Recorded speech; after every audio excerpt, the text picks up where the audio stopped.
వెళ్తున్నటువంటి హాజీల కోసం విజయవాడ ఎంబార్కేషన్ నుంచి వెళ్తున్నటువంటి 370 మంది హాజీస్ కోసం ఈరోజు ఆంధ్రప్రదేశ్ ప్రభుత్వ ఆధ్వర్యంలో మైనారిటీ వెల్ఫేర్ డిపార్ట్మెంట్ ముఖ్యంగా మంత్రివర్యులు ఫారూక్ గారు, అలాగే సెక్రటరీ గారు, హజ్ కమిటీ చైర్మన్ హసన్ బాషా గారు, అలాగే శాసనసభ్యుడిగా మేము అందరం కూడా దీని మీద వివిధ డిపార్ట్మెంట్స్తో చర్చించి రేపు 18 తారీఖు నుంచి మొదలయ్యేటువంటి హజ్ యాత్రకు వెళ్ళేటువంటి యాత్రికుల కోసం మరింత పకడ్బందీగా వాళ్ళకి కావాల్సినటువంటి సదుపాయాలు కల్పించేటువంటి విధంగా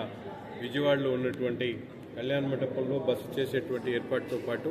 నిత్యం 24 గంటలు వాళ్ళకు కావాల్సినటువంటి భోజన వసతి కానీ, ప్రార్థనలు చేసుకునేటువంటి నమాజ్ కోసం అవసరమైనటువంటి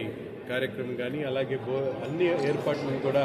ఈరోజు పకడ్బందీగా ఏర్పాటు చేయడం, బస్సెస్ ఏర్పాటు చేయడం, ఆ రోజు ప్రయాణంలో ఎటువంటి ఇబ్బంది లేకుండా వాళ్ళు హజ్ యాత్రకు వెళ్ళేటువంటి ప్రతి యాత్రి కూడా సురక్షితంగా సుఖంగా ఆ యాత్ర చేయాలనేటువంటి ఆలోచనతో ఈరోజు ప్రభుత్వ ముఖ్యమంత్రి గారు తీసుకున్నటువంటి నిర్ణయంలో భాగంగా ఈరోజు ఒక సమీక్షా సమావేశాన్ని ఏర్పాటు చేసుకోవడం జరిగింది. ఎందుకంటే గతంలో ఉమ్మడి ఆంధ్రప్రదేశ్లో రాజధాని ఉన్నప్పుడు హైదరాబాద్ నగరంలో హజ్ హౌస్ని ఏర్పాటు చేసి పెద్ద ఎత్తున హాజీలకు హైదరాబాద్ నుంచి వెళ్ళేటువంటి కార్యక్రమం తీసుకున్నటువంటి ముఖ్యమంత్రి గారు ఈసారి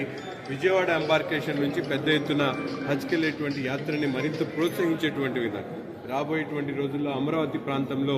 ఒక సువిశాలమైనటువంటి హజ్ ప్రాంగణాన్ని ఏర్పాటు చేసి అక్కడి నుంచి కూడా పెద్ద సంఖ్యలతో వచ్చే సంవత్సరం ఈ హజ్ యాత్రకు వెళ్ళేటువంటి వాళ్ళకి మరింత వెసులుబాటు కల్పించేటువంటి విధంగా ఈ యాత్రను తీసుకోవడం జరుగుతూ ఉంది. కాబట్టి ప్రతి ఒక్క యాత్ర కూడా తప్పకుండా ఎటువంటి సామాన్లు తీసుకొని వెళ్ళాలి, అక్కడ ఎక్కడ ఇబ్బంది పడకుండా వారికి కావాల్సినటువంటి అన్ని సదుపాయాలను కూడా ఈరోజు